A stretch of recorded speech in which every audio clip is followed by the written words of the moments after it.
Hello dear student, CG शिक्षा में आपका स्वागत है। मैं कांची केशरवानी आज आपको पढ़ाऊंगी कक्षा 11वीं। सब्जेक्ट है आपका जीव विज्ञान, जिसमें से हम लोग पहुंच चुके हैं अध्याय 18, है ना, जिसका नाम है आपका शरीर, द्रव तथा परिसंचरण। शरीर में जितने भी द्रव होते हैं, चाहे वो रुधिर हो, प्लाज्मा हो, लसिका हो, है ना, और बहुत सारे भी जितने हम लोग भोज्य पदार्थ ग्रहण करते हैं, उनके पचित होने पर जो फ्लूइड्स बनते हैं उनको क्या बोलते हैं? शरीर द्रव, बॉडी फ्लूइड्स, और उनका परिसंचरण। परिसंचरण मतलब होता है सर्कुलेशन। बचे हुए भोज्य पदार्थों का जो रस निकलता है, जो द्रव निकलता है, उसके साथ साथ जो रुधिर होता है और भी अशुद्ध रक्त, ऑक्सीजन, कार्बन डाइऑक्साइड, बहुत सारी चीजें जो होती है, उनका एक स्थान से दूसरे स्थान पर परिसंचरण कैसे होता है, एक स्थान से दूसरे स्थान पर परिवहन कैसे होता है, उसको इस अध्याय में हम लोग अध्ययन करेंगे। क्लियर? इंट्रोडक्शन देखते हैं कि अभी हम लोगों ने पढ़ा भैया, फिर मैंने बताया कि पचे हुए जो भोज्य पदार्थ होते हैं, जैसे कि ग्लूकोज, अमीनो अम्ल, है ना, इनका होता है शरीर के जो आवश्यकता अनुसार विभिन्न स्थलों तक पहुंचना, मतलब किस बॉडी के अंग को, किस बॉडी के पार्ट को किसकी आवश्यकता कितनी है, उसके आवश्यकता अनुसार उसमें पहुंचने का जो ग्लूकोज हो गया, कार्बोहाइड्रेट हो गया, अमीनो अम्ल हो गया, उनको पहुंचाने का कार्य कैसे होगा, ये पहुंचाना, है ना, पहुंचाना मतलब सर्कुलेट करना, एक स्थान से दूसरे स्थान पर ले जाना, मतलब परिवहन हो गया। ठीक, उसके बाद ये कुछ हानिकारक पदार्थ भी जो होते हैं, जैसे कि कार्बन डाइऑक्साइड होते हैं, अमोनिया होते हैं, उनको क्या करते हैं? कोशिकाओं से बाहर निकालते हैं। ये तो खाने मतलब अच्छे पदार्थों की बात होगी। अब ये क्या है? हानिकारक पदार्थ, डिटॉक्स जो सब्सटेंस होते हैं उनकी बात हो गई, तो उनको भी निकालना जरूरी होता है। तो जो एक कोशिकीय जो जीव होते हैं, निम्न श्रेणी के एक कोशिकीय और बहुकोशिकीय हम लोग श्रेणियों में पढ़ते हैं, है ना। तो निम्न श्रेणी के जो जीव होते हैं, चाहे वो एक कोशिकीय और कुछ बहुकोशिकीय जीवों में क्या होता है, ये जो क्रिया होती है विषरण के माध्यम से होती है ना, कम सांद्रता से अधिक सांद्रता की ओर जिसको की क्रिया से होती है। लेकिन जो उच्च श्रेणी के जो जीव होते हैं, उनमें जैसे कि मनुष्य, उनमें परिसंचरण तंत्र कैसे होता है? वो आंतरिक परिवहन तंत्र द्वारा होता है। परिवहन तंत्र क्या होता है? तंत्र मतलब एक पूरा सिस्टम होता है जो उसके लिए कार्य करता है। ऐसे जीवों में उत्सर्जी पदार्थों का विभिन्न भागों से एकत्र कर उनको उत्सर्जी अंगों तक लाने के लिए क्या करता है? एक तंत्र पाया जाता है, जिसको परिवहन तंत्र या परिसंचरण तंत्र, सर्कुलेटरी सिस्टम कहते हैं। इसमें क्या होता है? शरीर के अंदर विभिन्न पदार्थों का यह संवहन या परिवहन या परिसंचरण करता है। ठीक, अब इसमें क्या होता है? कुछ नलियां पाई जाती हैं, है ना भाई। नली होता है, पाइप होता है ना, पाइप जैसा नलियां होती है, जिसमें क्या होता है? तरल द्रव्य, लसिका या जल बहता रहता है, जिसमें विलयित होकर ही भोज्य पदार्थ एक स्थान से दूसरे स्थान तक जाता है। नलियां पाई जाती है, पाइप टाइप की संरचनाएं होती है, उनमें क्या पाया जाता है? लसिका पाया जाता है, रुधिर पाया जाता है, जिसके माध्यम से जो तरल पदार्थ होते हैं, जो आवश्यकता अनुसार, जैसे ग्लूकोज है, कार्बोहाइड्रेट है, अमीनो अम्ल है, वो उसमें साथ विलयित होते हैं, मिलते हैं, घुलते हैं, उसके बाद वो एक स्थान से दूसरे स्थान पर उनके थ्रू वो जाते हैं। इसको क्या बोलते हैं? शरीर के अंदर पाए जाने वाले इन द्रवों को एक साथ क्या बोलते हैं? बॉडी फ्लूइड या शरीर द्रव कहते हैं। परिसंचरण तंत्र किन कार्यों को संपादित करता है? तो ये शरीर के तापमान, समस्थापन तथा जल संतुलन तथा पीएच आदि का मान को नियमन करती है। परिसंचरण तंत्र क्या करता है? जो तापमान होता है, बॉडी का जो हीट होता है ना, उसको क्या नियंत्रित करता है? समस्थापन तथा जल का संतुलन जो होता है, और जो पीएच का नियंत्रण होता है बॉडी में, वो कौन करता है? परिसंचरण तंत्र। ये एंटीबॉडीज और प्रतिविष पदार्थों के रोगों द्वारा बचाव करता है। एंटीबॉडीज जो होता है उसको शरीर में डालते हैं, तो परिसंचरण तंत्र के माध्यम से जहाँ पे आवश्यकता होता है वहां पे पहुंचता है, जिससे ये शरीर में रोगों से लड़ने के लिए सहायक होता है। ये लैंगिक अंगों जैसे कि पेनिस और निपल्स को सहारा देकर आवश्यकता अनुसार टारगेट बनाने का भी काम करते हैं, एक्टिव और इनएक्टिव स्टेजेस में। इसमें सबसे महत्वपूर्ण कार्य क्या होता है कि ये विभिन्न पदार्थों जैसे कि पोषक तत्व, उत्सर्जी पदार्थ, श्वसन संबंधित गैस, विटामिन, हार्मोन तथा जो उपापचयिक पदार्थ होते हैं, उनको जैसे पेशियों में बनने वाले लैक्टिक अम्ल को यकृत तक पहुंचाने, ये परिवहन का कार्य करते हैं, है ना। इनके प्रकार, अगर इनका प्रकार देखेंगे परिसंचरण तंत्र का, तो बहने वाले तरल के आधार पर, अब जो फ्लूइड्स है, शरीर में जो द्रव है, उनके आधार पर परिसंचरण तंत्र को मुख्यतः 3 प्रकारों में विभक्त किया जाता है। जैसे कि पहला है जल परिसंचरण तंत्र, दूसरा है रुधिर परिसंचरण तंत्र। तो जल परिसंचरण तंत्र क्या होता है कि इसमें संवहन माध्यम जो होता है, संवहन का जो माध्यम होता है, मीडिएटर जो होता है, वो जल होता है। जैसे हाइड्रा और ईला जैसे जीवों में यह परिसंचरण तंत्र पाया जाता है। फिर है दूसरा रुधिर परिसंचरण तंत्र। इससे क्या होता है? सबसे विकसित परिसंचरण तंत्र की संज्ञा दी जाती है। इस परिसंचरण तंत्र में संवहन माध्यम जो होता है वो रक्त होता है। रुधिर परिसंचरण तंत्र में क्या होता है? रक्त, ब्लड पाया जाता है, जैसे कि मेंढक, एम्फीबिया में, मछलियों में, पीसीज में, स्तनियों में, मैमल्स में तथा दूसरे विकसित जीवों में इस प्रकार का परिसंचरण तंत्र पाया जाता है। फिर है लसिका परिसंचरण तंत्र, लिम्फ सर्कुलेटरी सिस्टम, ये क्या होता है, ये सहायक परिसंचरण तंत्र के रूप में कार्य करता है। ये कॉर्डेटा जो संघ होता है, सबसे बड़ा संघ जो होता है, उनमें रक्त परिसंचरण तंत्र के साथ क्रियाशील होता है। यह लसिका रुधिर का ही छन्नित रूप होता है। रुधिर जो होता है उसको छान देने से एकदम छन्नित रूप जो होगा उसको बोलेंगे हम लोग लसिका। कशेरुकीय जंतुओं में रुधिर परिसंचरण तंत्र तथा लसिका परिसंचरण तंत्र साथ साथ पाए जाते हैं और ये दोनों एक दूसरे का क्या करते हैं, सहयोग करते हैं। नेक्स्ट है आपका खुला एवं बंद परिसंचरण तंत्र, ओपन एवं क्लोज्ड सर्कुलेटरी सिस्टम। रुधिर परिवहन तंत्र जो होता है, हम लोग 3 परिवहन तंत्र पढ़े, तो उसमें जो दूसरा है रुधिर परिवहन तंत्र, उसमें क्या होता है, संवहन मार्ग की प्रकृति, जो उनका संवहन का मार्ग जो होता है, हम लोग कोई भी स्थान तक कैसे पहुंचते हैं, एक मार्ग से, एक रास्ते से होते हुए पहुंचते हैं। तो रुधिर का जो परिवहन तंत्र होता है, परिवहन तंत्र जो होता है, उसका जो मार्ग होता है, उसके आधार पर हम लोग परिवहन तंत्र, परिसंचरण तंत्र को 2 भागों में बांटते हैं। एक होता है खुला परिवहन तंत्र और दूसरा होता है बंद परिसंचरण तंत्र। तो खुला परिसंचरण तंत्र क्या होता है, नलिका में ना बहकर देह गुहा में स्वतंत्र रूप से बहता है। खुला मतलब ओपन हो गया, ये नलिका में नहीं बहता है, ये क्या करता है, खुला बहते रहता है। जैसे कि कुछ विकसित अकशेरुकी जंतु जैसे कि आर्थ्रोपोडस और मोलस्कस में जो रुधिर होते हैं वो नलियों तक ही सीमित न रहकर पूरी देह गुहा में स्वतंत्र रूप से बहते रहता है। ठीक है, जिससे क्या होता है, जंतुओं की कोशिकाएं और उत्तक रक्त के सीधे संपर्क में रहते हैं। ऐसे जंतुओं की देह गुहा जो होती है वो रुधिर से भरी रहती है, जिसमें यह स्वतंत्र रूप से बहता है। इस कारण इसको क्या बोलते हैं, रुधिर गुहा भी कहते हैं। ऐसे जंतुओं का जो रक्त होता है लसिका रुधिर कहलाता है, क्योंकि यह अपने आप में रक्त और लसिका दोनों के रूप में कार्य करता है। ठीक, फिर दूसरा जो होता है लसिका रुधिर की विशेषता होती है कि इनका जो श्वसन वर्णक होता है, रेस्पिरेटरी पिगमेंट जो होता है, इसी द्रव में घुला रहता है। खुले परिसंचरण तंत्र की विशेषता होती है कि हृदय की प्रभावी पंपिंग क्रिया के बावजूद रुधिर खुले क्षेत्र में बहने के कारण पर्याप्त दबाव जो होता है वो उच्च रक्तचाप, जो हाई ब्लड प्रेशर की समस्या जो होती है वो इनमें नहीं पाई जाती है। धीरे धीरे कम गुहा और कोटरों में बहता रहता है। ऐसे जंतुओं में धमनियां देह गुहा में विभाजित गुहाओं में खुलती है, जिसे गर्तिका या कोटर कहते हैं। फिर दूसरा है आपका बंद परिसंचरण तंत्र। ये क्या होता है, बंद प्रकार का होता है, जो बंद मार्गों में परिवहित होता है, परिसंचरित होता है। ठीक है, इसमें क्या होता है, अकशेरुकी तथा कशेरुकों में इस प्रकार का परिवहन तंत्र पाया जाता है। इसका निर्माण हृदय, रुधिर वाहिका और रुधिर से होता है। इसमें जो मुख्य कार्य किसका होता है, धमनियों से पंपिंग के द्वारा कार्य करता है।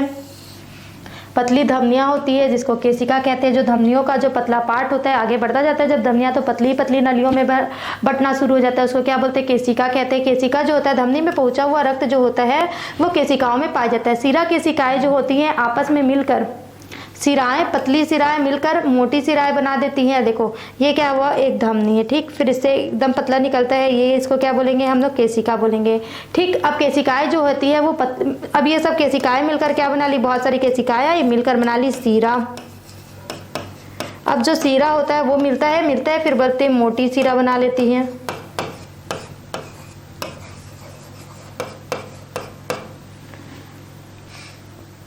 ये मोटी सिराएं क्या करती है, रक्त को हृदय में पहुंचाने का कार्य करती है। जो अच्छा, सीरा और धमनी में क्या अंतर होता है हम लोग आगे पढ़ेंगे, लेकिन हमने एक बेस जो थिंग है उसका ये बता देती हूँ कि जो धमनी होता है उसमें शुद्ध रक्त का परिवहन होता है, और जो सीरा होता है उसमें अशुद्ध रक्त मतलब कार्बन डाइऑक्साइड से ज्वाइंट जो ब्लड होता है, रक्त जो होता है उसका परिवहन होता है। क्लियर। इस प्रकार संचरण तंत्र की विशेषता है कि रुधिर उत्तकों में केशिकाओं के सीधे संपर्क में नहीं आता। इस कारण इसके पदार्थ जो होते हैं, इसके पदार्थ रुधिर कोशिकाओं के विसरण द्वारा बाहर निकलते हैं तथा विसरण के द्वारा ही उत्तकों के कोशिकाओं को प्राप्त होते हैं। इस प्रकार उत्तकों तथा कोशिकाओं में बनने वाले उत्सर्जी पदार्थ भी क्या होते हैं, उत्सर्जी विसरण के द्वारा ही रुधिर कोशिकाओं में पहुंच जाते हैं। कशेरुकियों में तो यह बंद परिसंचरण तंत्र पाया जाता है। खुले और बंद परिसंचरण तंत्र में अंतर क्या क्या होता है, तो खुला परिवहन तंत्र जो होता है इसमें रुधिर अवकाशों, गर्तिका एवं कोटरों से होकर बहता है, जबकि बंद परिसंचरण तंत्र जो होता है उसमें रक्त बंद प्रकोष्ठों में अर्थात हृदय से होकर रक्त वाहिनियों में बहता है। खुला परिसंचरण तंत्र में क्या होता है, रुधिर प्रत्यक्ष तौर पर उत्तक के संपर्क में रहता है, लेकिन इसमें नहीं रहता है। ठीक, इसमें उच्च रक्तदाब जो होता है उसकी उच्च रक्तदाब का शिकायत जो होगा इसमें कम होगा। खुला में इसमें क्या होता है, बना रहता है, अधिक दबाव बना रहता है। इसमें क्या होता है, खुला परिसंचरण तंत्र में रक्त वर्णक उपस्थित होता है जो प्लाज्मा में घुला रहता है। ठीक, और लाल रक्त कणिकाएं अनुपस्थित रहती है, जबकि बंद परिसंचरण तंत्र जो होता है वो प्रायः लाल रक्त कणिकाओं से होता है या प्लाज्मा में भी विलयित अवस्था में होते हैं। खुला परिसंचरण तंत्र जो होता है इसकी गति नियमित नहीं होती, जबकि बंद परिसंचरण तंत्र में क्या होता है, दक्ष और अरेखित पेशियों के संकुचन एवं शिथिलन शीतलन के कारण, और एक जो पेशियां होती है उसमें क्या होता है, शीतलन होता है और संकुचन होता है, तो इसके कारण रक्त की गति एवं आयतन जो होती है वो नियंत्रित रहती है। उसके बाद आपका नेक्स्ट है उच्च अकशेरुकी जैसे कि आर्थ्रोपोड्स और मोलास्कस में पाए जाते हैं। कौन सा, खुला परिसंचरण तंत्र, जबकि बंद परिसंचरण जो होता है वो मनुष्य, मेंढक, भेड़, बकरी आदि में पाया जाता है। रुधिर, या अब आगे नेक्स्ट टॉपिक आपका रक्त या रुधिर। रक्त और रुधिर क्या होता है इसके बारे में हम लोग जानेंगे। तो आप लोग देखेंगे आपका जो बॉडी है जब कभी भी थोड़ा बड़ा कट जाता है, फिट जाता है, तो लाल रंग का जो तरल होता है, लिक्विड जो होता है वो बाहर निकलता है, उसको क्या बोलते हैं हम लोग, रुधिर बोलते हैं। ठीक है, ये क्या होता है, ये हल्के पीले रंग वाले तरल अधात्री युक्त होता है जिसे प्लाज्मा कहते हैं। अच्छा, प्लाज्मा, पहले हम लोग रुधिर से पहले प्लाज्मा के बारे में जानते हैं। प्लाज्मा क्या होता है, ये तरल संयोजी उत्तक होता है, उत्तक संयोजी होता है ना, मतलब संयोजी उत्तक जो होता है वो लिक्विड फॉर्म में होता है, उसको क्या बोलेंगे, जो येलो कलर का होता है, पीला कलर का अधात्री मैट्रिक्स युक्त होता है, जिसको क्या बोलेंगे, प्लाज्मा। प्लाज्मा में रक्त के उत्तक जो होते हैं वो छोटे छोटे इकाइयों के रूप में तैरते रहते हैं, जिन्हें रक्त कणिकाएं कहा जाता है, यानी रक्त प्लाज्मा एवं रक्त कणिकाओं के समन्वय से बनता है। रुधिर, देखो रुधिर में दो पार्ट्स होते हैं। पहला क्या हो गया, प्लाज्मा, जो होता है 60%, कितना होता है, इनका रुधिर का ये कंपाउंड है ना, ये यौगिक है। इस यौगिक में दो प्रकार की चीज होते हैं, दो प्रकार के सब्सटेंस पाए जाते हैं। पहला पाया जाता है प्लाज्मा और दूसरा होता है ब्लड कार्पल्स। ठीक है, ब्लड कार्पल्स। प्लाज्मा जो होता है उसमें क्या क्या पदार्थ है, प्रोटीन सब्सटेंस होते हैं, प्रोटीन पदार्थ होते हैं, पोषक पदार्थ होते हैं, न्यूट्रिएंट सब्सटेंस जिसको बोलते हैं, उत्सर्जी पदार्थ भी पाए जाते हैं जो हानिकारक होते हैं जिसको उत्सर्जित कहते हैं, एक्सक्रिएटरी सब्सटेंस बोलते हैं, और डिजोल्व्ड गैसेज होते हैं, घुली पदार्थ होते हैं, और उसके साथ साथ एंजाइम्स होते हैं, प्रकीर्ण। फिर नेक्स्ट है ब्लड कार्पल्स जो 40% होते हैं, जिसमें पाया जाता है RBCs, WBCS, spindle sales, platelets जिसको बोलते हैं। प्लेटलेट्स के बारे में आप लोगों ने सुना होगा, उसको स्पिंडल सेल्स भी बोलते हैं, और है ना। अब देखते हैं प्लाज्मा, यह 55 से 60% का भाग होता है जो निर्जीव प्रकृति का होता है। इसमें क्या क्या पाया जाता है, देखो इसमें इस प्लाज्मा, अब जो हम लोग का प्लाज्मा है वो 60% है। ठीक, अब कुल 60% में क्या क्या पाया जाता है, तो जो 90% होता है 60% में, अगर अब उस 60% का बात करेंगे तो उस अब 60% में 90% जो होता है उसका जल होता है, और बाकी जो 10% जो होता है उसमें कार्बनिक और अकार्बनिक पदार्थ अर्थात जो पोषक पदार्थ होते हैं, प्रोटीन होते हैं, प्रकीर्ण होते हैं, ये सारे जो होते हैं विलयित अवस्था में होते हैं। तो अकार्बनिक पदार्थों में क्या क्या होता है, सोडियम क्लोराइड पाया जाता है, आयरन होता है, पोटेशियम होता है, सोडियम बाइकार्बोनेट होता है, कैल्शियम, मैग्नीशियम जो होता है पाया जाता है। इसके साथ साथ और क्या क्या पाया जाता है, तो क्लोराइड, बाइकार्बोनेट, फास्फेट, सल्फेट आदि होते हैं। कुछ लवण भी होते हैं, प्लाज्मा अवस्था में पाए जाते हैं। प्लाज्मा में 0.9 से 1% के अंश के रूप में होते हैं। इन लवणों की प्लाज्मा में उपस्थिति जो होती है वो रक्त की प्रकृति हल्की क्षारी होती है, मतलब जो लवण होते हैं उनकी उपस्थिति के कारण जो रक्त होता है वो कैसा होता है, थोड़ा सा बेसिक नेचर का होता है, क्षारीय प्रकृति का होता है। ठीक है, इतना ही नहीं, प्लाज्मा में क्या पाया जाता है, कार्बन डाइऑक्साइड हम लोगों ने पढ़ा था, एक्सक्रिएटरी सब्सटेंस भी पाया जाता है, उत्सर्जी पदार्थ भी पाया जाता है, उसके रूप में क्या पाया जाता है, oxygen, carbon dioxide, oxygen, nitrogen आदि भी पाए जाते हैं, वो भी क्या होते हैं, विलयित अवस्था में होते हैं। प्लाज्मा के घटक, प्लाज्मा में कौन कौन से घटक होते हैं, तो प्लाज्मा प्रोटीन होता है, प्रोटीन के रूप में क्या होता है, ये 7% होता है। इसका निर्माण जो होता है कहाँ होता है, यकृत में होता है। ठीक है, किडनी में होता है, जो कोलाइड्स के रूप में पाए जाते हैं।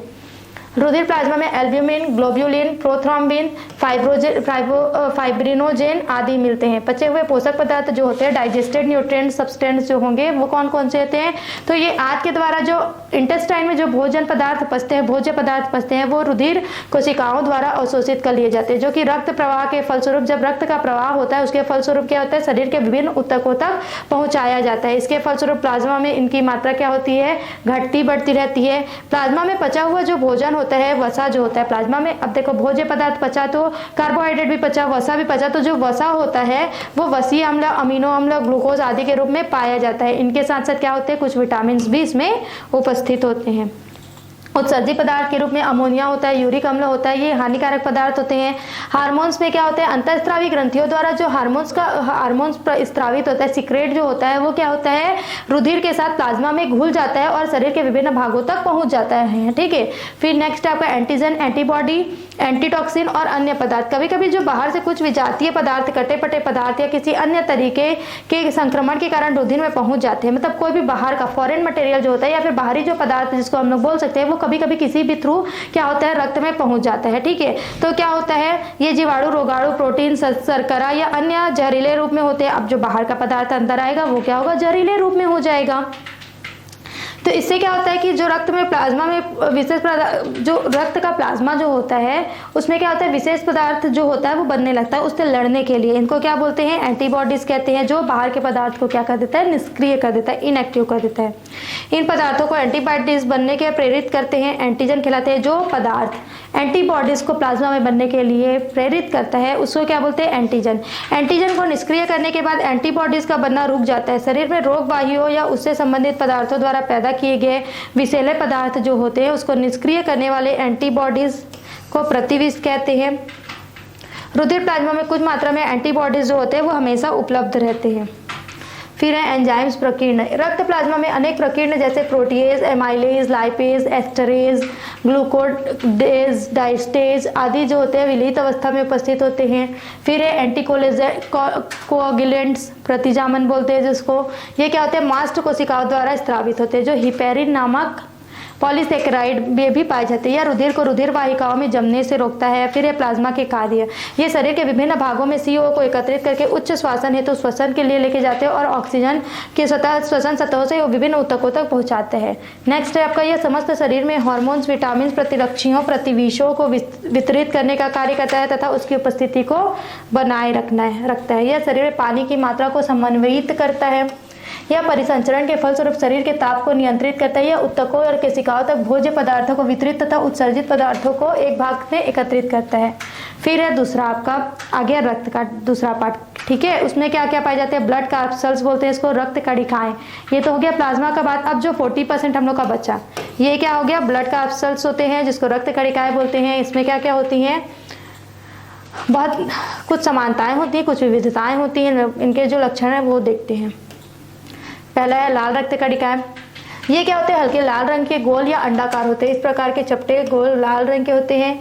ठीक है, दो प्रकार के ये जो होते हैं, ग्लोबिन नामक प्रोटीन तथा हेमी नामक लौह अवशेष जो होते हैं, लौह तत्व जो होते हैं उनके जुड़ने से बनते हैं। इसका रंग इस कारण लौह के जुड़ने के कारण क्या हो जाता है, लाल रंग का हो जाता है। ठीक, इसका स्तनीय वर्गों को छोड़कर सभी कशेरुकों के लाल रक्त में क्या पाया जाता है, केंद्रक पाया जाता है। स्तनियों में ऊंट तथा लामा के लाल रुधिर कणिकाओं में केंद्रक उपस्थित होता है। भ्रूणीय अवस्था में इसका जो निर्माण होता है वो प्लिया स्प्लीन से होता है। अगर शिशु के जन्म के बाद इसका निर्माण देखेंगे तो अस्थि मज्जा में होता है। ये इसकी जीवनावधि जो होती है, इसका जो RBCS का जीवनावधि पूछता है ना कि ये कितने दिन तक के लिए होता है, मतलब हम लोग का जीवन काल जैसे होता है ना वैसे RBCS कणिका का होता है, लाल रक्त कणिका का होता है 100 दिन। ठीक, इनके मरने के बाद भक्षाणुओं द्वारा इनका भक्षण कर लिया जाता है।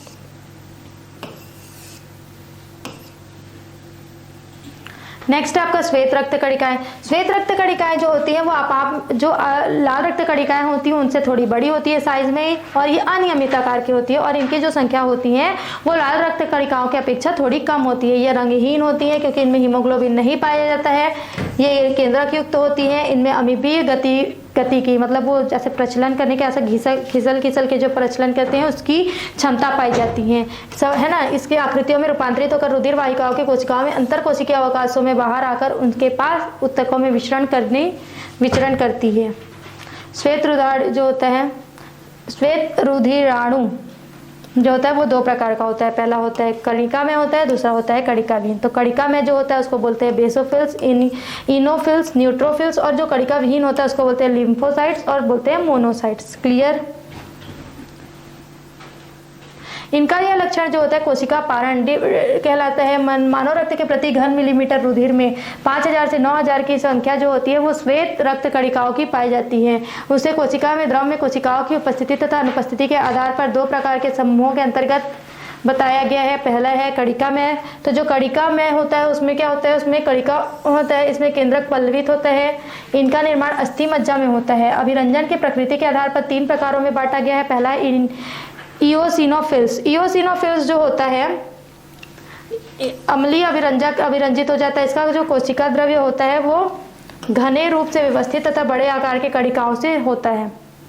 इसका केंद्रक जो होता है वो 2 पिंडों से मिलकर बना होता है, जिसमें से एक पिंड जो होता है पतले सूत्र द्वारा जुड़े रहते हैं। ये कुल श्वेत रक्त कणिकाओं का 1 से 5% भाग होता है। इनका व्यास जो होता है वो 10p से 12p होता है। यह शरीर के प्रतिरक्षा प्रणाली, एलर्जी तथा संवेदनशीलता का नियमन करती है। क्या किसका नियमन करती है? जो एलर्जी होता है और संवेदनशीलता होता है उसका नियमन करती है। मानव शरीर में इसका जो संख्या है वो बढ़ जाने से इनोसिनोफिलिया नामक बीमारी होती है। इस बीमारी के कारण सांस फूलने लगता है तथा साथ साथ अत्यधिक खांसी भी आती है। इयोसिनोफिल्स को एसिडोफिल्स या ऑक्सीफिल्स भी कहते हैं। बेसोफिल्स ये मिथाइलिन ब्लू जैसे क्षारीय अभिरंजक से अभिरंजित होते हैं। इनका जो कोशिका होता है, कोशिका द्रव जो होता है वो अपेक्षाकृत अल्प कणिका में होता है। इनका जो केंद्रक होता है वो ऐसा आकार का होता है, जैसे उसमें 2 पिंड वाला होता है, इसमें ऐसा आकार का होता है। ये 2 या 2 से अधिक पिंडों का बना होता है। ये समस्त श्वेत रक्त कणिकाओं का 0.5 से 2% तक का होता है। इनकी कोशिकाओं में मास्ट कोशिकाओं द्वारा स्रावित हिपेरिन, हिस्टेमिन और सीरोटोनिन पाया जाता है। हिस्टेमिन की उपस्थिति के कारण शरीर के एलर्जी दशाओं का नियमन करते हैं। फिर है न्यूट्रोफिल्स, ये उदासीन अभिरंजक से अभिरंजित होते हैं। इसका कोशिका द्रव्य अत्यंत कम और अधिक संख्या में अति सूक्ष्म आकार के कण होते हैं। इनका जो केंद्रक होता है अनेक पिंडों में बटा होता है जो आपस में सूत्रों के द्वारा जुड़े होते हैं। इसमें क्या होते हैं? श्वेत रक्त कणिकाओं का 50 से 80% भाग होता है। ये 12 से 15 एंगस्ट्रॉम व्यास वाले होते हैं। ये जीवाणुओं से रोगजनक के भक्षण का कार्य भी करते हैं।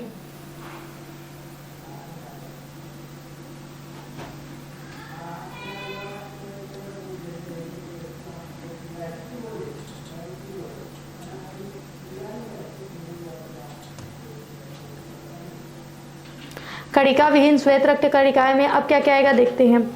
ये कणिका रहित होता है और इनका केंद्रक भी जो होता है वो उभार रहित होता है, अनलोब्ड होता है। क्लियर? इनका जो निर्माण होता है लसिका ग्रंथियों में प्लीहा के विशिष्ट कार्य की कोशिकाओं में होता है। इसमें कौन कौन से इनको अलग अलग प्रकारों में बांटा जा सकता है, जिसमें से मोनोसाइट्स। मोनोसाइट्स क्या होते हैं? ये सबसे बड़े अमाप वाला कणिका माना जाता है। मतलब ये बड़े अमाप वाला माना जाता है जिसमें 15 से 20 एंगस्ट्रॉम अमाप प्रदर्शित करता है। इसका जो केंद्रक होता है वो छोटा होता है। जो केंद्रक होगा वो कैसा होता है? छोटा होता है, टेढ़ा होता है और घोड़े के नाल के जैसा वृत्ताकार होता है। यह विजातीय पदार्थ के भक्षण का कार्य करता है। फिर है लिम्फोसाइट। लिम्फोसाइट जो होता है ये श्वेत रक्त कणिकाओं में सबसे छोटे अमाप वाला होता है। जो श्वेत रक्त कणिका होता है उसमें सबसे छोटे अमाप वाला होता है। ये गोल आकृति का होता है। इसका जो केंद्रक होता है वो गोल होता है, बड़ा होता है और इसमें कोशिका द्रव्य की मात्रा जो होती है वो बहुत कम होती है। ये संपूर्ण रक्त कणिकाओं में से 20 से 40% का भाग होता है। ये प्रतिरक्षी जो एंटीबॉडीज होते हैं उनके निर्माण का कार्य कौन करता है? लिम्फोसाइट्स करता है। और अगर इनकी कमी हो जाती है तो ल्यूकोपेनिया नामक रोग होता है। इस कारण शरीर के रोगों से लड़ने की क्षमता जो होती है वो बहुत ज़्यादा कम हो जाती है। अगर इनके कार्य देखेंगे श्वेत रक्त कणिकाओं के, तो ये भक्षी कोशिकाएं फैगोसाइट्स होती है, अमीबा की तरह पदार्थों का निर्माण करती है तथा उसकी सहायता से जीवाणुओं, रोगाणुओं तथा अन्य हानिकारक विजातीय वस्तु जो विजातीय फॉरेनर जो मटेरियल होते हैं, फॉरेन मटेरियल जो होते हैं उसको रुधिर में प्रवेश करने से उसका अपने अंदर लेकर सफाया कर देती है, मतलब खत्म कर देती है, नष्ट कर देती है। घाव होता है तो उनको क्या करते हैं? संक्रमण हो जाता है, जिससे क्या होता है? परिवहन मार्ग में पहुंच जाता है श्वेत रक्त कणिका, उससे लड़ने में सहायक होता है। फिर कुछ श्वेत रक्त कणिकाएं जो होती है प्रतिरक्षी और प्रतिविष का भी निर्माण करती है। थ्रोम्बोसाइट्स या प्लेटलेट्स थर्ड पार्ट है आपका। आरबीसीएस पढ़ लिए, डब्ल्यूबीसीएस पढ़ लिए, उसके बाद थ्रोम्बोसाइट्स या प्लेटलेट्स।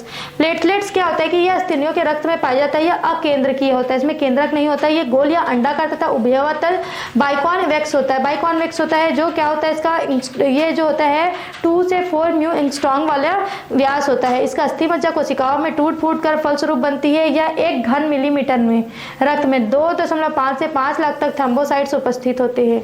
अगर स्तनियों को छोड़ देंगे तो बाकी प्राणी में जो होता है वो केंद्रक युक्त तरकु रूपी संरचना में स्पिंडल कोशिकाएं कहलाती है। इसको बाकी अगर जो मतलब अगर स्तनी है उसमें क्या बोलते हैं? इसको प्लेटलेट्स बोलते हैं। बाकी में क्या बोलते हैं? इसको स्पिंडल कोशिकाएं बोलते हैं, जो थक्का बनाने में सहायता करती है। वसा 15% तथा थ्रोम्बोप्लास्टिन नामक प्रोटीन का बना होता है। इसका जो जीवना अवधि होता है वो 2 से 10 दिन तक का होता है।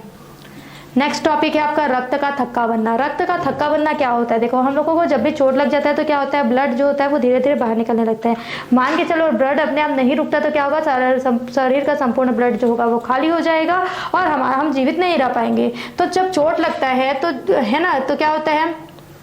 कुछ समय के बाद क्या होता है, अपने आप ही रक्त बहना वहाँ से बंद हो जाता है। क्यों बंद होता है? क्योंकि जो रक्त जो होता है वो जेली के समान, थोड़ा जो जेली खाते हैं ना लोग, उस टाइप का जो संरचना होता है, लसलसा टाइप का पदार्थ, वो उसमें बदल जाता है। इसे क्या बोलते हैं? इसमें प्लाज्मा जो होता है वो पृथक्कृत हो जाता है। रक्त का तरल स्वरूप से, रक्त जो होता है वो लिक्विड स्वरूप से जब जेली के स्वरूप में तब बदल जाता है तो रक्त का थक्का बनना कहलाता है। रुधिर के थक्का को क्या बोलते हैं? संकटकालीन प्लग कहते हैं। क्या बोलते हैं? इमरजेंसी प्लग कहते हैं। क्योंकि अगर जो चोट लगा है वहां पे अगर ये नहीं बनता है, जेली से ऐसा पदार्थ नहीं बनता है, तो क्या होगा? वही हम मृत्यु की ओर करीब होंगे। तो क्या होगा? ये नॉब का कार्य करते हैं। रक्त के थक्का का निर्माण बेवजह और अनावश्यक रक्त स्त्राव को रोककर प्राणियों के संभावित असामयिक मृत्यु से उनकी रक्षा करता है। अलग अलग वैज्ञानिकों ने इसका प्रोसेस जो है वो अलग अलग प्रकार का बताया। तो इन्होंने कुछ वैज्ञानिक थे जिसमें से हॉवेल नामक वैज्ञानिक जो थे, उन्होंने बताया कि अगर रुधिर की वाहिनियां जब क्षतिग्रस्त हो जाती है तब रुधिर जो होता है वो बाहर निकलने लगता है कट जाने के कारण। तो वो जब वायु के संपर्क में आता है तो थ्रोम्बोसाइट्स या प्लेटलेट जो होती है वो टूट जाती है। इससे एक विशिष्ट रासायनिक पदार्थ का कण विमुक्त होता है।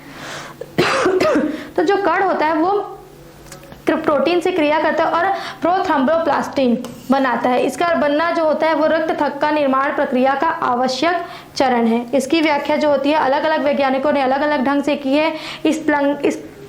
स्पलिंग 1981 के अनुसार अलग अलग प्राणियों में प्रोथ्रोम्बोप्लास्टिन के निर्माण की प्रक्रिया जो होती है वो अलग अलग प्रकार से होती है। प्राणियों में प्रोथ्रोम्बोप्लास्टिन निर्माण के पश्चात रक्त के थक्का बनने की क्रिया लगभग 3 चरणों में पूर्ण होती है। प्रथम चरण है जिसमें क्या होता है कि प्रोथ्रोम्बोप्लास्टिन रुधिर Ca2+ आयन से क्रिया करके प्लाज्मा में क्या का निर्माण करती है? थ्रोम्बोप्लास्टिन का नामक एवं लाइपोप्रोटीन का निर्माण करती है। द्वितीय चरण में क्या करती है? थ्रोम्बोप्लास्टिन जो होती है Ca+ आयनों में ट्रिपेज नामक प्रकीर्ण के साथ मिलकर एंटी प्रोथ्रोम्बिन को नष्ट कर देता है और प्रोथ्रोम्बिन को सक्रिय प्रोथ्रोम्बिन में परिणित कर देता है। तृतीय चरण में क्या होता है कि जो सक्रिय थ्रोम्बिन होता है ना, वो क्या करता है? उपस्थिति में प्लाज्मा में उपस्थित फाइब्रिनोजेन नामक प्रोटीन सक्रिय होकर अघुलनशील फाइब्रिन तंतुओं में परिवर्तित हो जाता है। तो ये जो तंतु होते हैं वो कटे हुए स्थान पर प्लाज्मा से अलग होकर आपस में मिलकर क्या बना लेते हैं? जाल बना लेते हैं। तो जो जाल होता है वो रक्त कणिकाओं से उलझकर थक्का या जेली का निर्माण कर लेता है और घाव को प्लग की तरह बंद कर देता है, जिससे रक्त का बहना रुक जाता है।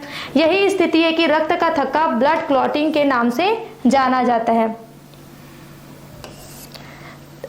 थक्का बनने तथा रक्त का बहना रुकने के पश्चात फाइब्रिन तंतु संकुचित हो जाते हैं। फलतः थक्का जो होता है वो छोटा हो जाता है तथा थक्का क्षेत्र से प्लाज्मा पीले तरल पदार्थ के रूप में विमुक्त हो जाता है। थक्का के नीचे जो कोशिकाएं होती हैं वे विभाजित होकर नई कोशिकाओं का निर्माण करती है और जो कालांतर में क्या हो जाता है? बाद में धीरे धीरे रक्त का जो घाव होता है वो अपने से भर जाता है। रक्त समूह की पहचान, रक्त समूह का खोज। रक्त समूह, अब देखो ये तो हम लोग बात कर लिए अभी तक रक्त का, फिर रक्त के बाद हम लोग बात किए रक्त का थक्का कैसे बनता है। अब बात करते हैं रक्त समूह की पहचान। अब हम लोग देखना डेली लाइफ में अगर हम लोग बात करते हैं तो हम लोग बोलते हैं कि मेरा A+ है, मेरा ब्लड जो है B+ है, B पॉजिटिव है, या फिर B नेगेटिव है, A पॉजिटिव है, A नेगेटिव है, O है। ये कैसे पता चलता है? इसकी पहचान कैसे होती है? इनकी आइडेंटिफिकेशन कैसे होती है? तो रक्त समूह का खोज किसने किया था? तो लैंडस्टीनर नामक वैज्ञानिक ने किया था। ये आप याद रखेंगे, जो अमेरिकी वैज्ञानिक है। इन्होंने क्या बताया कि रुधिर में लाल रक्त जो कणिकाएं हैं उसमें 2 प्रकार के एंटीजेंस होते हैं, जिसको एंटीजन ए और एंटीजन बी बोलते हैं। जो लाल रुधिर कणिका होता है उसमें 2 प्रकार के एंटीजन होते हैं, जिसमें से पहला होता है एंटीजन ए और एंटीजन बी जो चिपके रहते हैं। तो एंटीजन को क्या बोलते हैं? एग्लूटिनोजेंस भी कहते हैं। क्या बोलते हैं? एंटीजन को एग्लूटिनोजेंस। इनके अतिरिक्त रुधिर प्लाज्मा में 2 प्रकार के एंटीबॉडीज होते हैं। ये तो हो गया लाल रक्त कणिकाओं में 2 प्रकार के एंटीजन ए और बी, ठीक। और दूसरा बात कर रहा है कि जो रुधिर का प्लाज्मा होता है उसमें 2 प्रकार के एंटीबॉडीज होते हैं, जिनको बोलते हैं ए और बी। एंटीजन, ये हो गया ए और ये हो गया बी, और एंटीबॉडी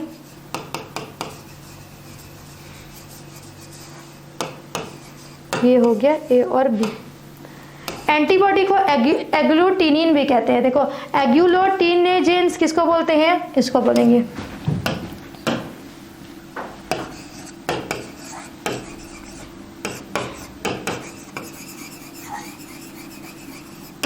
ठीक। और एंटीबॉडी किसको बोलेंगे? एंटीबॉडी को क्या बोलेंगे? एग्लूटिनिन। Agglutinin, clear? इनकी उपस्थिति और अनुपस्थिति के आधार पर एग्लूटिनिन और एग्लूटिनोजिनेंस या एंटीजन और एंटीबॉडी ए और बी के आधार पर हम लोग मानव का जो रक्त होता है उनको 4 वर्गों में विभक्त किया गया है। वर्ग ए में क्या होता है, ग्रुप ए में, तो इस समूह में जो एंटीबॉडी होता है वो बी होता है और एंटीजन जो होता है वो ए होता है। ठीक है, ये दोनों अगर साथ में प्रेजेंट होते हैं तो उसको कुछ में लेंगे, ग्रुप ए में। फिर अगर वर्ग बी देखेंगे तो इसमें क्या होता है, एंटीबॉडी जो होता है ए होगा तथा एंटीजन जो होगा वो बी होगा। अब हो गया ए और बी तो हम लोगों ने पढ़ लिया। अब देखते हैं कि वर्ग ए बी होता है, इसमें क्या होता है, रुधिर में ए एंटीजन और बी एंटीजन दोनों उपस्थित रहते हैं, किंतु जो एंटीबॉडी होता है वो अनुपस्थित होता है। ग्रुप ए बी, रक्त का जो ग्रुप होता है ए बी, उसमें एंटीजन जो होते हैं ए भी प्रेजेंट होता है, बी भी प्रेजेंट होता है, लेकिन एंटीबॉडी प्रेजेंट नहीं होता है। फिर है आपका चौथा वर्ग जो है ग्रुप ओ। इसमें क्या होता है, रुधिर में केवल एंटीबॉडी ए और एंटीबॉडी बी उपस्थित रहते हैं और एंटीजन अनुपस्थित होते हैं। इन रुधिर वर्गों में सामान्यतः कोई भी रुधिर जो होता है अभिश्लेषण नहीं होता। इसका कारण यह है कि किसी भी रुधिर वर्ग में अनुरूप एंटीबॉडी एवं एंटीजन जो होते हैं वो उपस्थित नहीं रहते हैं। यह है विभिन्न प्रकार के रक्त समूह। यदि कोई भी रुधिर वर्ग को दूसरे रुधिर वर्ग से अलग अलग प्रकार के 4 रुधिर वर्ग पड़े, अगर उन दोनों को हम लोग मिश्रित कर देते हैं तो उनके अनुरूप एंटीजेंस और एंटीबॉडी उपस्थित होता है, रुधिर की लाल रक्त कोशिकाओं का अभिश्लेषण एग्लूटिनेशन हो जाएगा। उदाहरण जैसे कि अगर ए रुधिर वर्ग है और रुधिर वर्ग बी है तो दोनों को अगर मिश्रित कर देते हैं तो कोशिकाओं का अभिश्लेषण हो जाएगा। इसमें लाल रुधिर कोशिकाएं जो होंगी एक दूसरे से चिपक जाएंगी, इनकी जो लाल रुधिर कोशिकाएं होंगी वो क्या होगी, एक दूसरे से चिपक जाएंगी, और जब चिपक करने के कारण क्या होगा, रुधिर वाहिनियों में अवरोध उत्पन्न होगा और अंत में प्राणी की मृत्यु हो जाएगी। लाल रुधिर कोशिकाएं जब होंगी वो चिपक जाएंगी, जिससे चिपक जाने के कारण क्या होगा, संवहन नहीं हो पाएगा, परिसंचरण नहीं हो पाएगा और व्यक्ति का मृत्यु हो जाएगा, है ना, क्योंकि इन सभी रुधिर वर्गों के अनुरूपी एंटीजन तथा एंटीबॉडी जो होते हैं वो अनुपस्थित होते हैं। अब देखो कौन किसको ब्लड दे सकता है। देखो किसी भी इंसान के में ब्लड की कमी होती है, ब्लड ज़्यादा होता है तो क्या करते हैं हम लोग देते हैं ना, चोट लग जाता है, एक्सीडेंट होता है या फिर कोई भी कारणवश क्या होता है ब्लड हम लोगों को किसी को देना पड़ता है। तो कौन किसको दे सकता है और कौन किसको नहीं दे सकता या किससे ले सकता है, दाता और ग्राहक, ये बोलते ना। तो दाता एवं ग्राहक के बीच रक्त समूह की अंतःक्रियाएं कैसी होती है। Blood translation in man consider the antigen and मेंस जो होते हैं, मतलब इंसान जो होते हैं उनमें कैसे करते हैं। तो ग्रुप ए अगर है तो इसमें क्या होगा, एंटीजन ए है तो एंटीबॉडी क्या होगा, बी होगा। तो उसके आधार पर किसको किसको दे सकते हैं। तो ये जो है वो अगर दाता है, मतलब अगर हम लोग को किसी को ब्लड ए देना है, किसी को ए ग्रुप का ब्लड देना है तो किसको किसको वो सब सही होगा, किसके किसके लिए। तो वो ए के लिए भी सही होगा, बी के लिए बी में डालेंगे तो गलत हो जाएगा, अगर ए बी में डालेंगे तो सही रहेगा और ओ के लिए वो सही नहीं रहेगा। ये चार्ट है, इसके आधार पर देखो जो ए बी है वो सर्वग्राही है, मतलब सारे तरीके के ब्लड समूह को वो एक्सेप्ट कर सकता है, और जो ओ है वो सारे ब्लड समूह में जाकर रह सकता है। ये क्या होगा, सर्वदाता। ए बी को सर्वग्राही बोलते हैं और ब्लड समूह ओ को सर्वदाता बोलते हैं। क्लियर।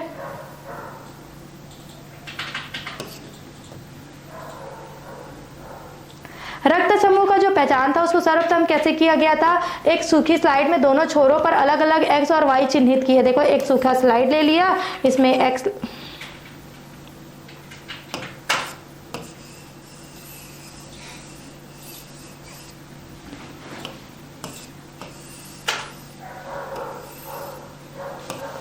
एक्स और वाई को चिन्हित कर लिया। इसमें क्या किया, रक्त समूह की पहचान करनी होती है तो उसके तर्जनी जिस व्यक्ति का रक्त समूह का पहचान करना होता है उसकी तर्जनी उंगली को क्या किया, अल्कोहल से साफ कर दिए।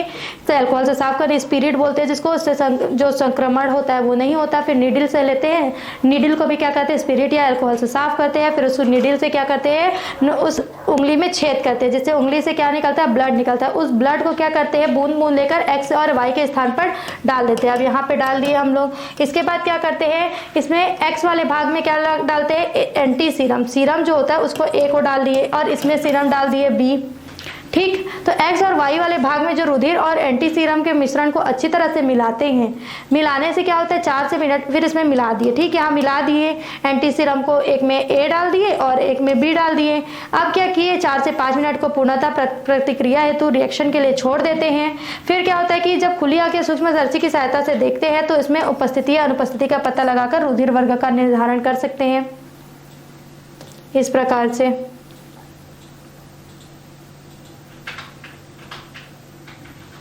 प्लाज्मा और सीरम में क्या अंतर होता है? तो जो प्लाज्मा जो होता है वो हल्का पीला रंग का होता है, जबकि सीरम जो होता है रंगहीन होता है। प्लाज्मा जो होता है वो तरल पदार्थ होता है, जबकि सीरम वह तरल पदार्थ होता है जिसको रक्त के दबाने से बाहर निकलता है। ठीक है, प्लाज्मा जो होता है गाढ़ा होता है, सीरम जो होता है वो पतला होता है।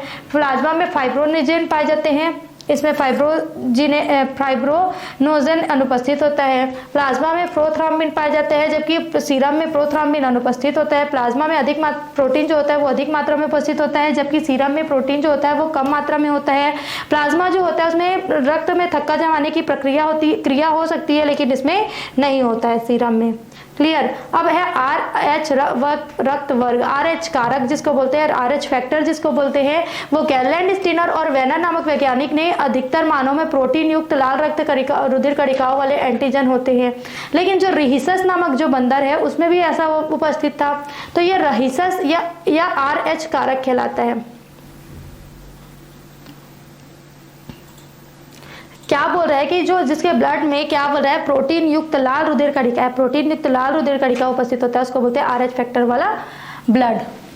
ये व्यक्ति जिनमें एंटीजन का अभाव होता है RH कहलाते हैं। RH प्लस एंटीजन RH व्यक्तियों में प्रतिरक्षी क्रिया, इम्यूनोजेनिक क्रिया कारण होता है। बाद में RH का रोधी उत्पन्न करते हैं। RST लाल रुधिर कणिकाओं के विघटन के कारण होते हैं। RH एंटीजन प्रोटीन प्रभावी एलील RR या RR प्रतिक्रिया बनते हैं। जब दोनों एलील अप्रभावी होते हैं तब एंटीजन नहीं बनता है, अन्यथा फिनोटाइप रूप से RST एवं RH व्यक्तियों के बीच में अंतर नहीं होता। अगर RH प्लस तथा RH माइनस मतलब RH पॉजिटिव और RH नेगेटिव जो ब्लड होता है उसमें अगर गर्भावस्था के दौरान विकसित हो जाता है तो RH एंटीजन का संबंध जो होगा वो शिशु के जन्म के समय होने वाले जो एरिथ्रोब्लास्टोसिस फिटेलिस होता है, ऐसे बच्चे में पिता RST तथा माता जो होती है वो RH रह जाती है। RH प्लस जो हो जाता है, पिता जो होगा RH प्लस हो जाएगा और माता जो है वो RH माइनस हो जाएगा। तो इससे क्या होता है कि जो माता के गर्भ में मतलब जो पेट में जो बच्चा है उस भ्रूण है उसमें RBCS से माता के रुधिर का RH माइनस पहुंचता है और एंटीबॉडी जो होता है उसका निर्माण करता है। तो एंटीबॉडी माँ के रुधिर के कारण उसमें पहुंचकर समूहित प्रेरित करता है, तो प्रथम गर्भ में एंटीबॉडी की मात्रा कम होती है। अतः पहला जो शिशु जो होगा उसका जन्म जो होगा वो सामान्य हो सकता है, किंतु अगर इसकी मात्रा माँ के रुधिर में प्रत्येक गर्भ के साथ क्या होती है, बढ़ती जाती है, तो जिससे क्या होगा बाद का जो संतान होगा मतलब पहला संतान तो ठीक हो सकता है, लेकिन जो बाद में और संतानें होंगी वो उनकी मृत्यु हो सकती है या फिर रक्त अल्पता या पीलिया के कारण मृत्यु हो सकता है। इसे रोकने के लिए प्रथम शिशु के तुरंत बाद माँ को anti-RH एंटीबॉडी का इंजेक्शन दिया जाता है, क्योंकि क्या होता है जैसे रुधिर वर्ग का RH प्लस व्यक्ति को रक्त दे सकते हैं किंतु RH व्यक्ति को नहीं। RH कारक जो होता है, RH जो ब्लड होता है वो सर्वदाता रुधिर वर्ग का होता है। फिर है लसिका तंत्र।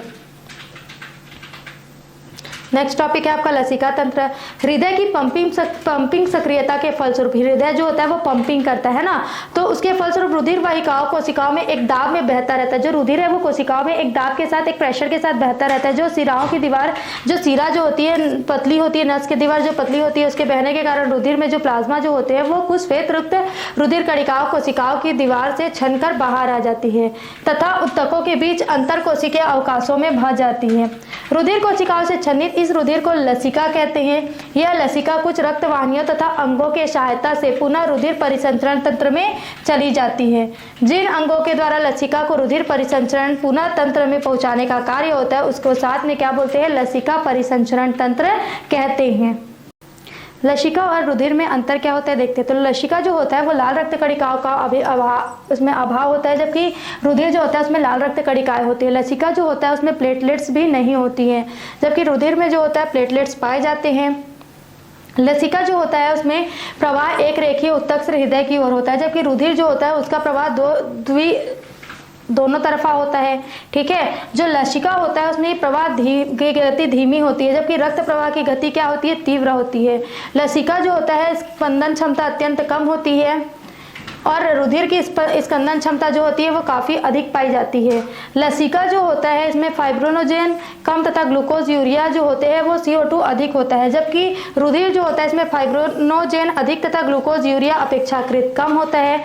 लसिका जो होता है उसमें जल की मात्रा जो होती है वो 94% होती है, जबकि रुधिर जो होता है जल की मात्रा उसमें 55% होती है। लसिका जो होता है कम गाढ़ा होता है, उसकी विस्कोसिटी जो होती है वो 2.0 से कम होती है, जबकि रुधिर जो होता है वो थोड़ा गाढ़ा होता है और इसकी श्यानता विस्कोसिटी जो होती है वो 4.7 होती है। विस्कोसिटी मतलब जो होता है बहाव, ठीक है, बहाव कितने फ्लो के साथ वो बहता है। जैसे पानी बहुत तेज बहता है लेकिन कुछ चीजें गाढ़े होंगी तो वो धीरे धीरे फ्लो में आएंगी, है ना, तो ये हो गया विस्कोसिटी। लसिका जो होता है श्वेत रुधिर कणिकाओं की संख्या कम होती है, जबकि रुधिर में श्वेत रुधिर कणिकाओं की संख्या ज्यादा होती है। लसिका जो होता है इसका संगठन अलग अलग क्षेत्रों में बदलता रहता है, जबकि रुधिर का संगठन हमेशा एक जैसा ही होता है। रुधिर और लसिका में अंतर आप याद रखेंगे क्योंकि ये परीक्षा में पूछा जाता है। कशेरुकी जंतुओं में परिसंचरण तंत्र कैसा होता है। अब आगे हम लोग कशेरुकी परिसंचरण तंत्र के मेन पॉइंट पे, तो जो कशेरुकी जंतु होते हैं उनमें जटिल प्रकार का बंद परिसंचरण तंत्र होता है। पहले तो जो निम्न कोटि के सदस्य है, निम्न श्रेणी के जो सदस्य है उनमें क्या पाया जाता है, बंद परिसंचरण पाया जाता है, जबकि खुला परिसंचरण तंत्र पाया जाता है। लेकिन उच्च कशेरुकियों में या उच्च श्रेणी में जो कशेरुक प्राणी होते हैं उसमें जटिल प्रकार का बंद परिसंचरण तंत्र पाया जाता है, जिसमें रुधिर लसिका के रूप में होता है। इसका जो परिसंचरण जो द्रव होता है वो रुधिर और लसिका के रूप में होता है। द्रव की अगर प्रकृति देखेंगे तो उनके अनुसार परिसंचरण क्रमशः रुधिर संवहन तंत्र तथा लसिका तंत्र कहलाता है। रुधिर परिसंचरण तंत्र क्या होता है, ब्लड वेस्कुलर सिस्टम।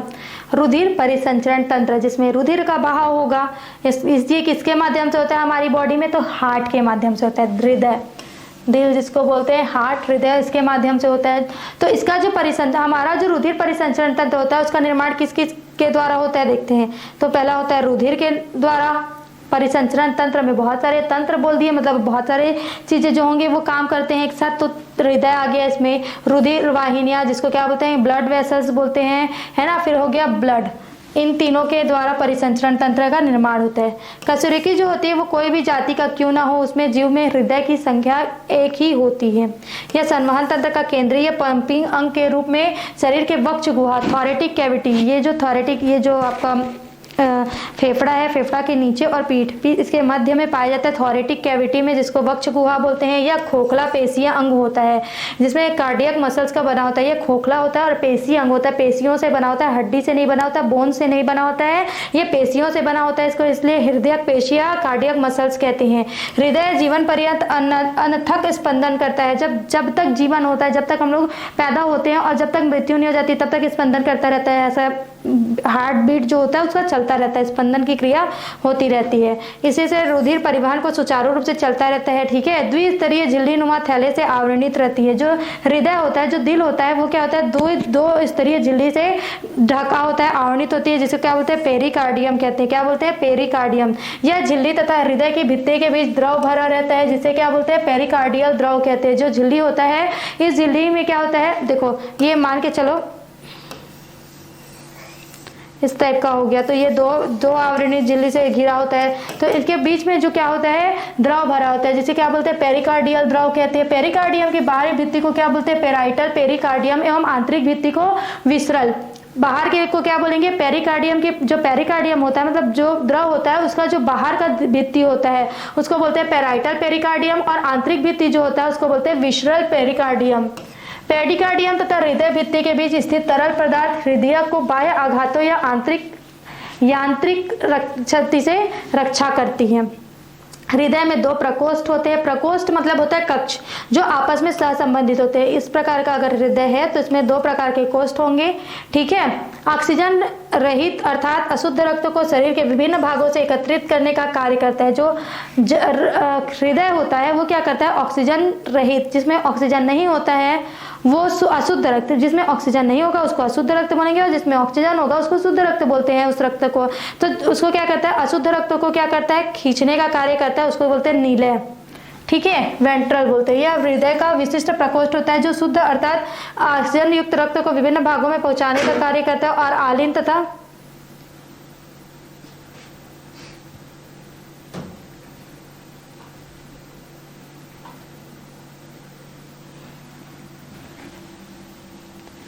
ये हो गया नीलय और ये होगा आलिंद। ठीक। आलिंद और निलय की जो संख्या होती है वो अलग अलग प्राणियों में अलग अलग होती है। अब देखते हैं हृदय के प्रकार। प्रकार्यात्मक फिजियोलॉजी की दृष्टि से हृदय जो होते हैं वो 2 प्रकार के होते हैं। मायोजेनिक हृदय होते हैं, मायोजेनिक हार्ट। इस प्रकार के हृदय को मोलास्कस कशेरुकियों में पाया जाता है। इसमें हृदय की धड़कन जो होती है वो उसमें जो हृदय में उपस्थित रूपांतरित हृदयक पेशी होती है उसके एक भाग के द्वारा उत्पन्न होती है। इस प्रकार के हृदय की धड़कन एसिटिल कोलिन नामक रसायन की उपस्थिति में रुक जाता है। इस प्रकार का जो हृदय का धड़कन होता है, हार्ट बीट जो होता है, वो किसके कारण रुक जाता है? एसिटिल को एंजाइम की रसायन की उपस्थिति में रुक जाता है। मायोजेनिक हृदय को बाहर से उद्दीपन की आवश्यकता नहीं होती। जो मायोजेनिक हृदय होता है तो बाहर से उसको उद्दीपन की एक्टिविटी की आवश्यकता नहीं होती है। इसमें विशिष्ट प्रकार की पेशियों का बना बंडल पाया जाता है। मायोजेनिक हृदय में जो धड़कन प्रारंभ करता है, यह जो क्रिया होती है तंत्रिका या अंतःस्रावी तंत्र पर निर्भर नहीं करती। हृदयक आवेग कार्डियक इंपल्स एक वैद्युतिक विभव होता है, इलेक्ट्रिकल पोटेंशियल होता है जो धड़कन में जो हृदय में धड़कन पैदा करता है। क्या करता है? हृदय जो होता है उसमें धड़कन पैदा करता है। हृदय आवेग हृदय की विशिष्ट पेशियों से उत्पन्न होती है और उसको पुरकिंजे तंतुओं में संचालित होती है। इन पेशियों को क्या बोलते हैं? नोडल ऊतक, नोडल टिश्यूज कहते हैं। अब जो नोडल ऊतक होता है, नोडल टिश्यूज जो होते हैं वो 2 प्रकार से विभाजित किया जा सकता है। साइनो ऑरिकुलर नोड और auriculo ventricular node. Sino auricular node जो होता है वो हिज के बंडल के तथा पुरकिंजे तंतु तथा साइनो ऑरिकुलर नोड नोडल ऊतक जो होते हैं वो 2 प्रकार के होते हैं, साइनो ऑरिकुलर नोड और दूसरा होता है ऑर्कुलो वेंट्रिकुलर नोड। तो जो ऑर्कुलो वेंट्रिकुलर नोड होता है उसमें हिज के बंडल तथा पुरकिंजे तंतु आते हैं और साइनो वेंट्रिकुलर नोड में दाएं आलिन की दीवार जहां साइनस विनोसस भ्रूण अवस्था में जुड़ा रहता है स्थित होते हैं। जब हम लोग हृदय की संरचना देखेंगे तब जो हम लोग ये सब नाम पढ़ रहे हैं वो आपको समझ में आ जाएगा, पहले आप डिटेल देखिए। ऑरिकुलो वेंट्रिकुलर नोड जो होता है वो अंतरा ऑरिकुलर पट के नीचे तथा पिछले भाग पर उपस्थित होती है। हिज के बंडल इसी से निकलते हैं और अंतर ऑरिकुलर तथा अंतरा वेंट्रिकुलर पट से होते हुए पीछे की ओर पहुंचकर 2 मार्गों में बढ़ जाते हैं। इनकी महीन महीन शाखाएं वेंट्रिकल की भित्तियों में जाती है और इनकी महीन शाखाओं को पुरकिंजे तंतु कहते हैं। फिर है न्यूरोजेनिक हृदय। न्यूरोजेनिक, ये तो हो गया मायोजेनिक हृदय। अब हो गया न्यूरोजेनिक हृदय। न्यूरोजेनिक हृदय क्या होता है कि इसमें एनिलेडर्स तथा ऑर्थोपोडस में इस प्रकार का हृदय पाया जाता है। इसमें हृदय की धड़कनों की उत्पत्ति जो होती है हृदय में उपस्थित तंत्रिकीय गैंग्लियन, हृदय में जो तंत्रिकीय गैंग्लियन उपस्थित होता है उसके माध्यम से तंत्रिकीय आवेगों के द्वारा होता है। विभिन्न जीवों में हृदय। मछलियों का हृदय कैसा होता है? फिश का हार्ट। तो मछलियों का हृदय जो होता है वो 2 कोष्ठों, एक आलिंद और एक निलय का बना होता है। इन दोनों कोष्ठों में ऑक्सीजन रहित रुधिर आता है और यहाँ से अरुधिर ऑक्सीजनीकरण होता है, ऑक्सीजन भरते हैं उसमें और गलफड़ों में पंप किया जाता है। अतः मछलियों के हृदय को क्या बोलते हैं? ब्रैंकियल या वीनस हृदय कहते हैं। क्या बोलते हैं? ब्रैंकियल या वीनस हृदय। गलफड़ों में रुधिर को ऑक्सीजनीकरण होने के पश्चात क्या होता है? ये पृष्ठ महाधमनी के द्वारा शरीर के विभिन्न भागों में भेजा जाता है। फिर है उभयचरों का हृदय। एम्फीबियंस का हार्ट जो होता है वो 3 कोष्ठों से बना होता है। ये मछलियों का हृदय 2 कोष्ठों में, आलिंद और निलय में। उभयचरों का जो हृदय होता है वो 3 कोष्ठकों से मिलकर बना होता है जिसमें से 2 आलिंद होता है और एक निलय होता है। क्लियर? तो इनमें जो रुधिर आता है वो शिरा पात्र में एकत्रित होकर दाएं आलिंद में आता है और यहाँ से निलय से होता हुआ फेफड़ों में ऑक्सीजन युक्त होता है। ऑक्सीजन मिलाते ही यहाँ पे मिलता है और यह लौटकर पुनः हृदय के बाएं आलिंद में होते हुए निलय में आकर पूरे शरीर में विस्तृत हो जाता है। क्लियर? इस प्रकार निलय में ऑक्सीजन युक्त तथा ऑक्सीजन विहीन दोनों प्रकार के रक्त आते हैं। इस प्रकार मेंढक के आलिंद में ऑक्सीजन युक्त और ऑक्सीजन विहीन रक्त अलग अलग रहते हैं, इसलिए निलय में मिश्रित हो जाती है। मिश्रित रुधिर को कैरोटिड तथा सिस्टमेटिक चापों द्वारा शरीर के विभिन्न भागों में वितरित कर दिया जाता है। यह है आपका मछलियों का हृदय। इसमें 2 प्रकार के वेंट्रल हो गए, ये हो गया देखो निलय और ये आलिंद। अब ये उभयचर का हो गया, इसमें 3 प्रकार के हो गए, आलिंद, दाया आलिंद, बाया आलिंद मतलब राइट आलिंद, लेफ्ट आलिंद और क्या हो गया ये आपका वेंट्रल। ठीक है, अब आ जाते हैं हम लोग सरीसृपों का हृदय। सरीसृपों का हृदय किस प्रकार का होता है देख लीजिए। ये साइनस विनसस पल्मोनरी आर्च होता है, इसमें सिस्टेमिक आर्च होते हैं और सेप्टम पाया जाता है। सेप्टम मतलब क्या होता है? दीवार होता है। एक दीवार जो होता है हम लोग जो 2 भागों में बांटने के लिए पट बोल सकते हैं, पट है ना। और फिर है पक्षियों और स्तनियों का हृदय। आगे देखते हैं सरीसृपों का हृदय कैसा होता है। ये कम विकसित सरीसृपों का हृदय जो होता है वो 3 भागों में तथा सरीसृपों का जो हृदय होता है वो 4 भागों से मिलकर बना होता है, जिसमें से क्या होता है देखो कुछ अविकसित होंगे जिसमें 3 भागों से मिलकर बना रहेगा और ये जैसे सेप्टा है ये पहुंच जाता है तो ये क्या होगा 4 हो जाएगा, और अगर नहीं हुआ तो 3 हो गया। तो कुछ जो उच्च वर्गीय सरीसृप होते हैं उसमें 4 भागों में होता है और कुछ में 2, जिसमें 2 आलिंद होते हैं और 2 निलय होते हैं। ठीक, सरीसृपों में शरीर के विभिन्न भागों से एकत्रित जो ऑक्सीजन होता है वो विहीन रुधिर दाहिने आलिंद में तथा फेफड़ों से जो ऑक्सीजन युक्त रुधिर होता है वो बाह्य आलिंद में आता है। कहाँ आता है? जो फेफड़ा, यहाँ पे मान के चलो ये फेफड़ा है, फेफड़ा से जब रुधिर आता है तो कहाँ आता है? ये बाह्य आलिंद में आएगा। फिर जब संकुचित होता है तो ये नीलय में चला जाता है, आलिंद में आने के बाद नीलय में चला गया, नीलय में आने के बाद फिर से ये नीलय में जाता है, फिर नीलय में जाने के बाद राइट आलिंद में आता है। इस प्रकार इसमें क्या होता है? 2 निलय, फिर है आपका लास्ट पक्षियों और स्तनियों का हृदय। पक्षियों का हृदय जो होता है वो 4 कोष्ठों से बना होता है, जिसमें से क्या होता है? एक में एकत्रित जो होता है विहीन भागों में विहीन ऑक्सीजन विहीन रक्त आता है आलिंद में, फिर वहां से नीलय में जाता है, नीलय से दूसरे नीलय में जाएगा, नीलय से आते हुए वो कहाँ चला जाता है? दाएं नीलय से पल्मोनरी महाधमनी में चला जाता है, फिर ऑक्सीजन युक्त होने के लिए फेफड़ों में चला जाता है, जो लौटकर पुनः बाह्य आलिंद में आता है और वहां से बाह्य नीलय में होते हुए कैरोटिको सिस्टमिक आर्च द्वारा शरीर के विभिन्न भागों में चला जाता है। इस प्रकार पक्षियों के हृदय में दाएं भाग में ऑक्सीजन विहीन तथा बाएं भाग में ऑक्सीजन युक्त रुधिर रहता है। दाएं भाग में क्या होगा? ऑक्सीजन विहीन, और दाएं भाग में क्या होगा? ऑक्सीजन विहीन, और बाएं भाग में होगा ऑक्सीजन युक्त। फिर नेक्स्ट है आपका स्तनी वर्ग के जंतु, जो प्रकृति के सबसे विकसित तथा जटिल शरीर वाले माने जाते हैं और विकसित तथा जटिल होते हैं। इनका परिसंचरण तंत्र कैसा होता है? बंद होता है और क्लोज्ड होता है, दोहरा परिसंचरण तंत्र होता है। इसमें सबसे विकसित मनुष्य का परिसंचरण तंत्र होता है। मनुष्य का जो हृदय होता है वो अन्य विकसित कशेरुकियों के समान 4 कोष्ठकों से मिलकर बना होता है।